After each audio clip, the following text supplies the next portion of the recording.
बिस्मिल्लाहिर्रहमानिर्रहीम। Dear student, अस्सलाम वालेकुम। You are watching math by Gul Hasan.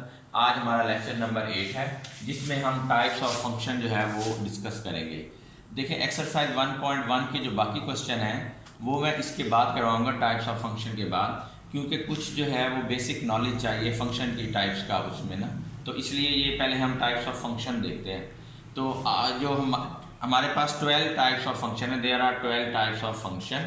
Number 1 algebraic function, number 2 trigonometric function, number 3 inverse trigonometric function, number 4 exponential function, number 5 logarithmic function, number 6 hyperbolic function, 7 number inverse hyperbolic function, number 8 explicit function, number 9 implicit function, number 10 parametric function, number 11 even function and number 12 odd function.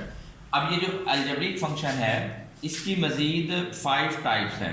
Number 1 polynomial function, number 2 linear function, number 3 identity function, number 4 constant function और number 5 rational function.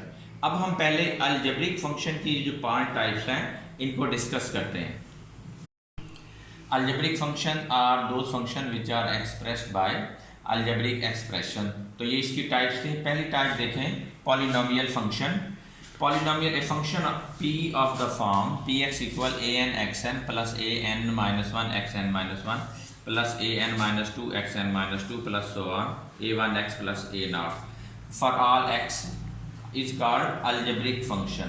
और ये जो coefficient है इसके an minus 1 an minus 2, ये सारे coefficient जो हैं ये रियल नंबर्स हैं। और जो एक्सपोनेंट होंगे इसके, ये जैसे n है, n माइनस 1 n माइनस 2, ये क्या होंगे? एक्सपोनेंट नॉन नेगेटिव इंटीजर होंगे।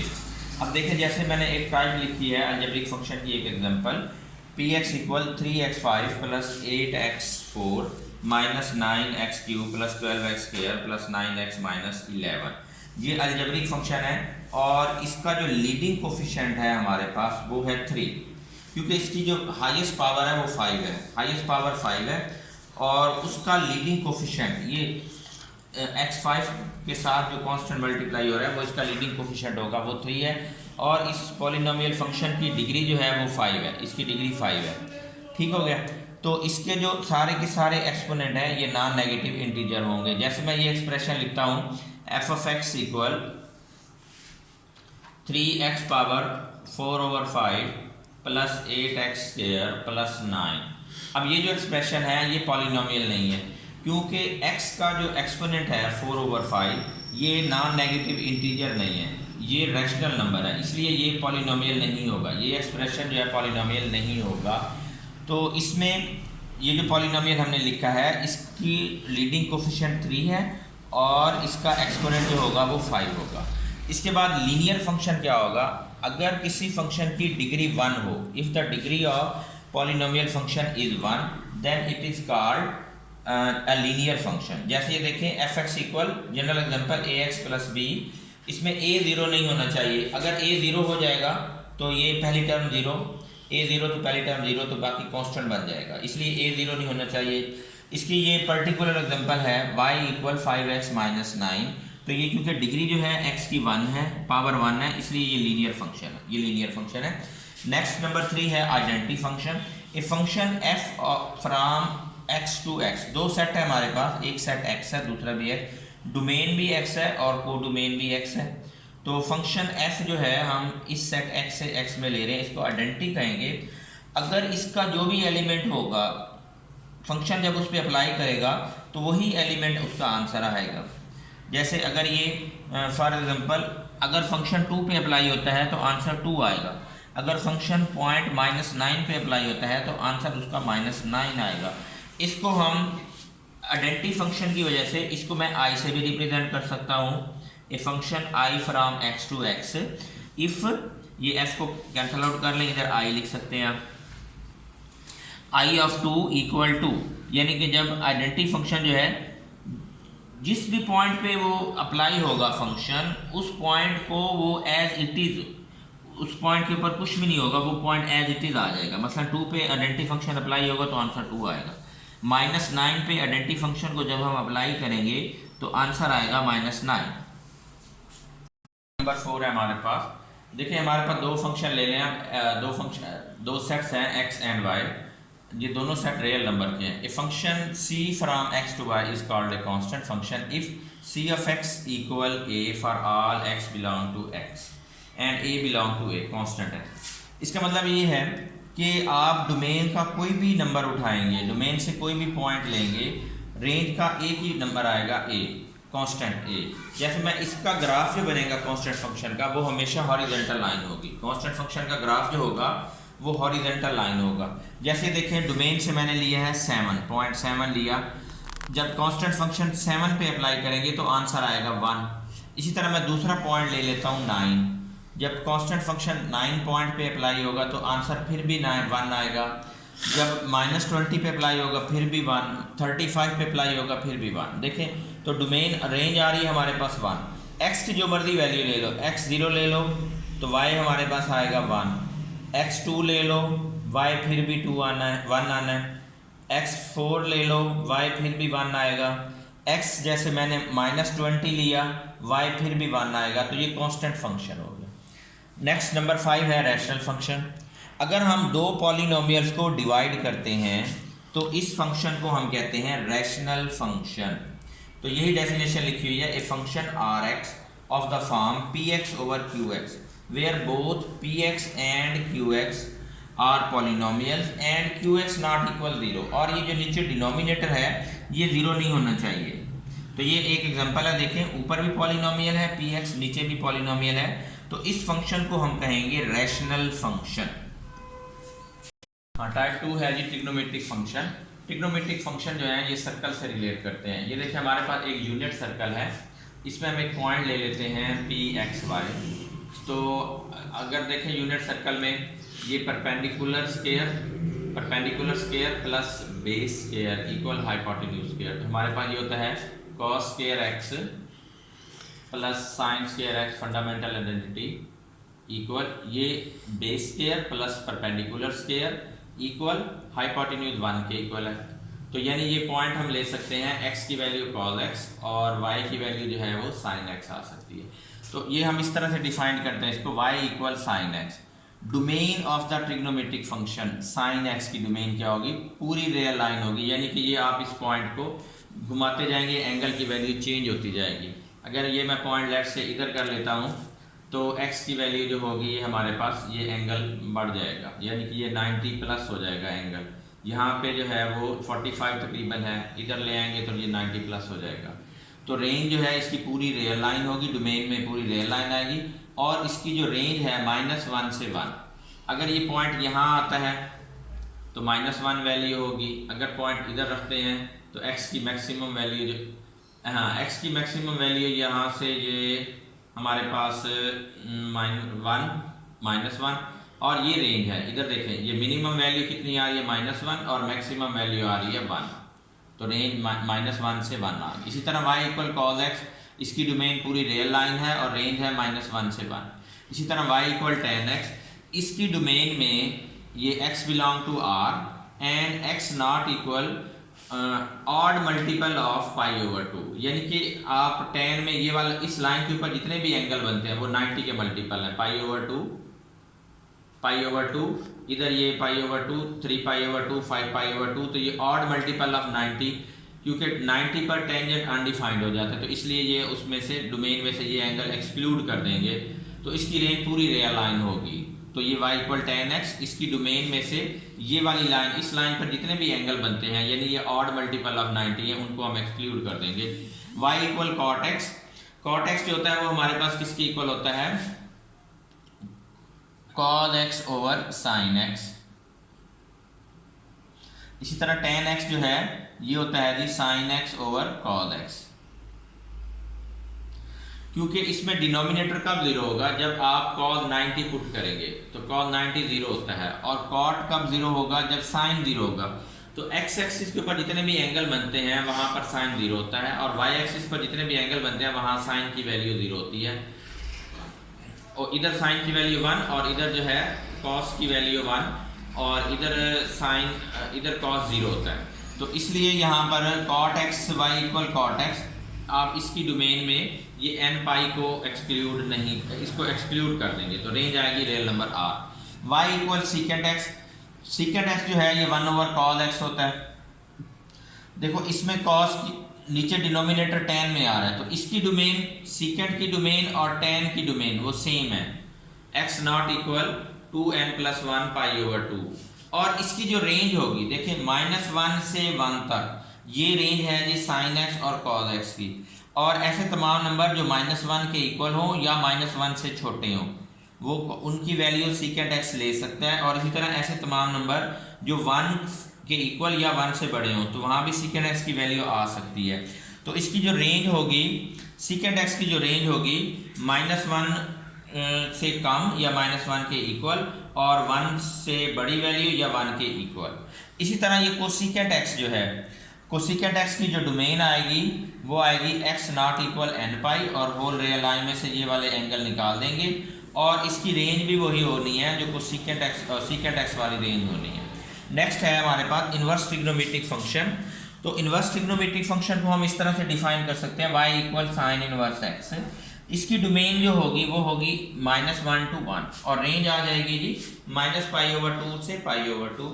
इसी तरह y equal cos inverse x, इसकी डोमेन जो होगी -1 से 1 और रेंज होगी 0 to π, 0 भी होगा पाई भी होगा इसमें। और तीसरा है y equal tan inverse x, इसकी डोमेन होगी हमारे पास x ग्रेटर देन -∞ to ∞ और रेंज होगी -π/2 से π/2। इसी तरह ये चौथा इनवर्स फंक्शन हमारे पास आ जाएगा कॉट इनवर्स x, पांचवा कोसिकेंट इनवर्स x और छठा सीकेंट इनवर्स x। नंबर 4 है जी एक्सपोनेंशियल फंक्शन।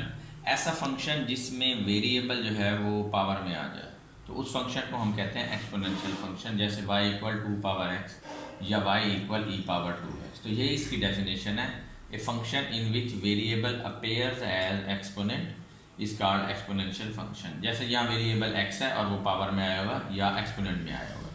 नंबर 5 है जी logarithmic function. If x equal a power y then in logarithmic form we can write this function as log of x at base a equal y। ये उसकी exponential form है, ये logarithmic form है। जैसे ये देखें 10 पावर 3000 के equal होता है 10 पावर 3। अगर हम इसको लॉगरिथमिक फॉर्म में लिखेंगे log of 1000 at the base 10 equal 3। तो इसी तरह यहाँ पर जो है बेस जो है वो a आ रही है और किसका लॉग ले रहे हैं हम x का। log of x at base a equal y, a positive होना चाहिए और a की वैल्यू 1 ना हो। अगर a को हम 10 के इक्वल लेते हैं तो ये बन जाएगा log of x at base 10 equal y। इसको कहेंगे कॉमन लॉगरिथम। और अगर हम a को e के इक्वल ले लेते हैं तो ये बन जाएगा log of x at base e equal y। इसको हम नेचुरल लॉग कहते हैं, इसको हम रिप्रेजेंट करते हैं ln से, log of x equal y। तो ये नेचुरल लॉगरिथम है, इसकी बेस e है, ln से रिप्रेजेंट करेंगे। नंबर 6 है जी हाइपरबोलिक फंक्शन। हाइपरबोलिक फंक्शन जो है ये हाइपरबोला से रिलेट करते हैं। तो इसकी डेफिनेशन जो है वो है कि sine hyperbolic x e⁻x minus e⁻−x/2, इसको हम पढ़ेंगे हाइपरबोलिक साइन फंक्शन। इसी तरह कॉस हाइपरबोलिक x आएगा e⁻x plus e⁻−x/2। tan hyperbolic x, इन दोनों को डिवाइड कर दें, sine hyperbolic x over cos hyperbolic x, तो यह आ जाएगा e⁻x minus e⁻−x over e⁻x plus e⁻−x। Number 4 है सीकेंट हाइपरबोलिक x। तो कॉस हाइपरबोलिक का अगर हम रेसिप्रोकल ले लेते हैं यानी ये 2 न्यूमरेटर बन जाएगा और e⁻x प्लस e⁻−x ये डिनोमिनेटर, तो सीकेंट हाइपरबोलिक x आएगा 2 ओवर e⁻x प्लस e⁻−x। इसी तरह ये कोसिकेंट हाइपरबोलिक x है, अगर हम साइन हाइपरबोलिक x का रेसिप्रोकल ले लें तो ये 1 over sine hyperbolic x equal cosecant hyperbolic x। तो कोसिकेंट हाइपरबोलिक x आएगा जी 2 ओवर e⁻x माइनस e⁻−x। इसी तरह नंबर 6 है कॉट हाइपरबोलिक x, यानी कि tan हाइपरबोलिक x का रेसिप्रोकल ले लें तो ये न्यूमरेटर बन जाएगा, ये denominator, e⁻x plus e⁻−x over e⁻x minus e⁻−x। नंबर 7 है inverse hyperbolic function. We can express them in natural logarithmic form. Number 1 इसमें देखें ये 6 इनवर्स हाइपरबोलिक फंक्शन है। Sine hyperbolic inverse x equal log of x plus square root x square plus 1। इसकी domain जो होगी for all x, x आप real number कोई सा भी रियल नंबर ले सकते हैं। नंबर 2 है cos hyperbolic inverse X equal log of X plus square root X square minus 1। इसमें आप देखो कि x ग्रेटर देन इक्वल 1 होना चाहिए, क्योंकि ये जो स्क्वायर रूट के अंदर वैल्यू है ये पॉजिटिव हो। ये पॉजिटिव तब होगी जब एक्स स्क्वायर माइनस 1 जो है पॉजिटिव होगा, और ये कब पॉजिटिव होगा, ग्रेटर देन इक्वल 0 तब होगा जब x की वैल्यू 1 से बड़ी या 1 के इक्वल होगी। और ये number 3 tan hyperbolic inverse x 1/2 log of 1 plus X over 1 minus X. तो इसकी जो डोमेन है x मॉड लेस देन 1, इसमें x की वैल्यू जो है वो ऐसे हमने सब्स्टिट्यूट करनी है कि ये वैल्यू जो है 1 से लेस हो, x मॉड लेस देन 1 होगी।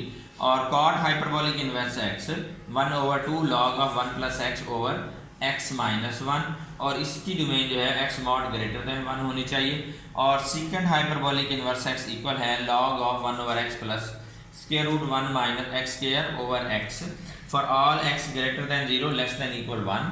और cosecant hyperbolic inverse x equal log of 1/x plus 1 plus X square over under root x not equal 0। Number 8 है एक्सप्लिसिट फंक्शन। एक्सप्लिसिट फंक्शन ऐसे फंक्शन होते हैं जिसमें डिपेंडेंट वेरिएबल को हम in term of independent variable लिख सकते हैं। जैसे एग्जांपल देखें y equal 3x square plus 5x plus 9। इसमें देखें ये डिपेंडेंट वेरिएबल y है और इंडिपेंडेंट वेरिएबल x है।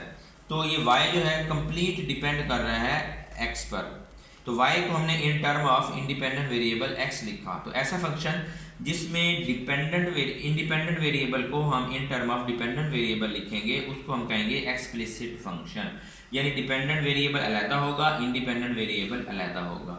और नंबर 9 पे है इम्प्लिसिट फंक्शन। अगर डिपेंडेंट वेरिएबल और इंडिपेंडेंट वेरिएबल x है और डिपेंडेंट वेरिएबल y है, ये दोनों इस तरह से मिक्स्ड हों कि हम इनको सेपरेट ना कर सकें, यानी कि हम डिपेंडेंट वेरिएबल को in term of independent variable ना लिख सकें, तो ऐसे फंक्शन को हम कहते हैं इम्प्लिसिट फंक्शन। जैसे ये देखें एग्जांपल है x² plus xy plus y square equal 0। यहाँ से हम y की वैल्यू नहीं निकाल सकते। इसी तरह ये एग्जांपल है xy square minus y plus 9 over xy equal 1। यहाँ से हम y को नहीं निकाल सकते। y को ऐसे फाइंड करें कि y की वैल्यू टोटल जो है x पर डिपेंड करे, तो ये नहीं हो सकता। तो इसलिए इस फंक्शन को हम कहेंगे इम्प्लिसिट फंक्शन। नंबर 10 है जी पैरामीट्रिक फंक्शन। अब देखें y जो है ये डिपेंड कर रहा है x पर। y ऐसा फंक्शन है जो x पर डिपेंड कर रहा है, y डिपेंड्स ऑन x। अगर x t पर डिपेंड करता हो, तो या x थीटा पर डिपेंड करता हो, तो x डिपेंड ऑन t और x डिपेंड ऑन थीटा। इसका मतलब है कि देखिए y भी t पर डिपेंड करेगा, क्योंकि y डिपेंड कर रहा था x पर। तो हम कह सकते हैं कि y is a function of x and x depend on t और थीटा, और x is a function of t। It mean y depend on t, तो y is a function of t, और x भी जो है वो function है t का। तो यहाँ पे जो दो पैरामीटर हैं t और थीटा, इनको हम कहेंगे पैरामीटर। अब ये देखें पैरामीट्रिक फंक्शन की कुछ एग्जांपल है। x equal a cos theta, y equal a sin theta. ये सर्कल की पैरामीट्रिक इक्वेशन है। अगर आप सर्कल की इक्वेशन में ये वैल्यू पुट करेंगे, x की जगह a cos थीटा, y की जगह a sin थीटा, तो वो ये इक्वेशन जो है सेटिस्फाई हो जाएगी सर्कल की। इसी तरह x equal a t square, y equal 2at, तो ये पैराबोला है, और ये पैराबोला की पैरामीट्रिक इक्वेशन है। पैराबोला होता है y स्क्वायर इक्वल, पैराबोला की इक्वेशन है y स्क्वायर इक्वल 4ax। तो ये पैराबोला की पैरामीट्रिक इक्वेशन होगी हमारे पास। नेक्स्ट है इवन फंक्शन। इवन फंक्शन ये है, देखें यहाँ से मैंने ग्राफ बनाया कि अगर आप x पॉजिटिव लें और y पॉजिटिव आए, यानी x पॉजिटिव पर भी y पॉजिटिव हो, और अगर x की वैल्यू नेगेटिव लें और तब भी y पॉजिटिव हो, तो ऐसा फंक्शन जो है इवन फंक्शन कहलाता है। तो ये y equal F of x is called even function if f of minus X equal F of x, यानी अगर उसमें हम फंक्शन में x की जगह माइनस एक्स पुट करें और आंसर जो है वो फंक्शन ही आ जाए, तो इस फंक्शन को हम कहते हैं इवन फंक्शन। इसकी एग्जांपल देखें y इक्वल कॉस एक्स और y equal x square plus 5। अगर आप इसमें x की जगह माइनस एक्स पुट करें, y equal cos of minus x, और कॉस माइनस जो है ये कॉस एक्स के इक्वल होता है, कॉस एक्स, तो ये हमारे पास आ जाएगा कि F of minus X equal F of X, तो इस फंक्शन को हम कहेंगे इवन फंक्शन। इसी तरह ऑड फंक्शन की डेफिनेशन देखें। ऑड फंक्शन ऐसा फंक्शन होगा y equal F of x is called an odd function if F of minus X equal minus F of x. जैसे ये देखें y इक्वल साइन एक्स, ये ऑड फंक्शन है, और इसी तरह y इक्वल 3x, ये भी ऑड फंक्शन है। जैसे ये देखें, अगर मैं इसमें y की जगह x को रिप्लेस कर दूँ माइनस एक्स से, तो यह आएगा जी y equal sine of minus X, तो यह आ जाएगा minus sine X minus sine X. इसका मतलब होगा F of minus X equal minus F of X, तो ये हमारे पास ऑड फंक्शन आ गया y इक्वल साइन एक्स। तो ऐसा फंक्शन जो है ऑड फंक्शन होता है जिसमें x की जगह अगर हम माइनस एक्स रिप्लेस करें तो आंसर आ जाए माइनस एफ ऑफ एक्स। जैसे ये देखें y इक्वल 3x, अब हमने इसका ग्राफ बनाया है y इक्वल 3x का। अगर मैं x की वैल्यू 0 लेता हूँ तो y 0 आएगा, x की वैल्यू 1 ले रहा हूँ पॉजिटिव तो y पॉजिटिव आ रहा है 3, और x की वैल्यू अगर 2 ले रहा हूँ तो y 6 आ रहा है, और x की वैल्यू अगर -1 ले रहा हूँ तो y भी नेगेटिव आ रहा है, और अगर -2 ले रहा हूँ तो -6। ये देखें x अगर मैं 1 ले रहा हूँ तो y पॉजिटिव आ रहा है, x पॉजिटिव y पॉजिटिव, और अगर मैंने x नेगेटिव ले लिया यानी -1 लिया x की वैल्यू -1, तो y भी नेगेटिव आया -3, y आया -3। ये देखो, अगर x पॉजिटिव है तो y पॉजिटिव, और अगर x नेगेटिव है तो y नेगेटिव। इसी तरह अगर मैंने y की जगह x की जगह -2 लिया तो y आया -6, तो x नेगेटिव पे y नेगेटिव और x positive pay y positive. तो ऐसा फंक्शन जो है ऑड फंक्शन कहलाता है। तो डियर स्टूडेंट, ये था हमारा लेक्चर नंबर 8। अगले लेक्चर में हम जो है एक्सरसाइज 1.1 के बाकी क्वेश्चन सॉल्व करेंगे। थैंक यू, अल्लाह हाफिज़।